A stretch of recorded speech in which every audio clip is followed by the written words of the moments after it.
Today, I'm going to tell you the biggest reasons why people can't actually speak Spanish, even if they feel super comfortable reading, or even if they feel like they have a lot of words. The answer comes down to they don't practice conversation. Just like reading is a skill, just like writing is a skill, just like listening is a skill, speaking is also a skill. And so if you're going the route that most people go, whether it's studying with books or using apps, right? Most people focus on those two basic skills. They focus on reading and writing. It's a great start, but I don't want to have to carry around a whiteboard in order to make my point or to have a conversation. That sounds terrible, right? What I want to be able to do is converse. And so you should go about that by speaking. And with that, you need to be around other people. Now, a lot of people think like, oh, I should go speak with native speakers. Honestly, I think that's a terrible idea. For me personally, when I first went abroad to the Dominican Republic, this was like after 3 years of studying in school, right? I felt pretty confident. I felt super basically communicative, right? I couldn't like make jokes really, or I couldn't like, turns of phrase and slang and stuff like that. I didn't really know, but I was able to communicate. I could ask people where they were from, what they did, what they like about this place, use my skills in like a very basic kind of storytelling way of like, I went here and then I this, and then I ate with this person, right? We're going here tomorrow. I really like this place. This is my favorite part about it. It was like basic storytelling aspects. But the biggest struggle I found, especially being the Dominican Republic, is that they spoke so darn fast, right? I mean, and I'm trying to speak with kids kids have their own funny ways of speaking as well, and I sometimes would just be completely lost. Thank God exists baseball. And so I could just pull out a baseball and a glove and we start playing baseball and I didn't have to talk anymore. But it wasn't really until I went to Spain. In the second semester I was there, I started to hang out with a lot of the Erasmus students. So like the other exchange students from other parts of Europe, right? And this was great because in the first semester, I hung out with a lot of Americans, and I found that the Americans didn't want to practice Spanish. You would go out with them and they would speak English. You would hang out with them in class. They would speak English. They would ask questions in English. Even the teachers, I'm like, what are you guys doing? We're here to learn, like use the language. It's not that hard.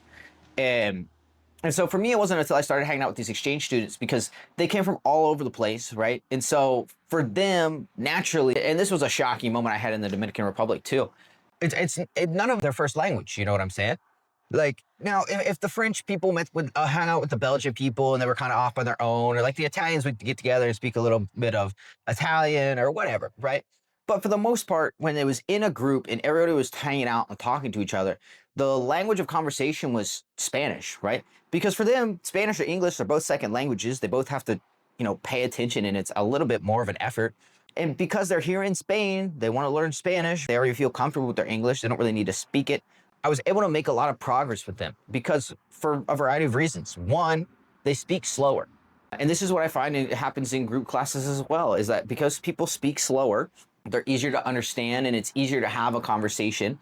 You also don't feel bad because you don't feel like, oh, I'm with this person who speaks fluently and I need to speak just as well or he's going to make fun of me. No, the other person is learning as well. And so, you've got that grace. And then they speak more clearly. They don't have like strong accents for the most part. Maybe some like aspects of their native language, but for the most part, they're speaking pretty standard Spanish. And then again, they don't have any slang. And the slang that they do use, for example, like in Mexico, everybody knows what chido is. Everybody knows what que onda is. Everybody knows what way is. Yeah, those words start to slip in, but it's all super basic. It's not like somebody in Mexico City busting out a que tranza, right? Like that's way different, right? And you're not going to hear foreigners who are learning the language speak with those words. So it's a little bit easier.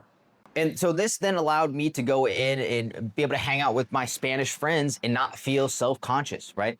Obviously, it's like two different things because there I was also hanging out with a group. I found that with the Erasmus students, I mostly understood everything. With the Spaniards, a little bit less because now they're throwing in accents and they're throwing in like turns of phrase. They're throwing in jokes that I don't understand, cultural references that I don't understand. Because learning a language is a lot more than just learning the words and how to combine them. It's also learning like the humor and the cultural references and the history because people make reference to that. And if you're not aware of it, you're not going to understand it. That's what I love about our advanced group classes that we have here, right? Is we dive into those themes. We talk about history and we talk about modern culture, pop culture. We talk about singers and artists and famous people so that you understand not just the language, but also the history and the culture, and you can start to understand the jokes. Personally, for me, I think that one of the greatest things you can do to practice speaking is honestly just reading out loud.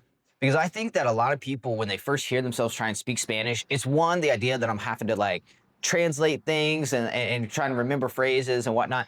But it's also the fact that they're not used to hearing their voice and hearing themselves speak Spanish. And so it kind of freaks them out, right? It's like the first time you record yourself and you hear your voice back. I remember making these videos in the beginning and be like, oh my God, I hate my voice.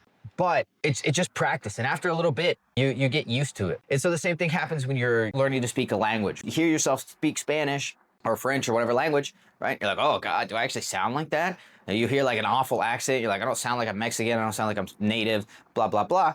But the only way to get around that is actually to hear yourself speak out loud. Because when you're in a conversation, you're not really paying attention to like, did I pronounce that word correctly? Versus if I'm like reading, and this is a method that I'm applying right now with French to improve my pronunciation, is reading out loud, right? And also just to pick up vocab.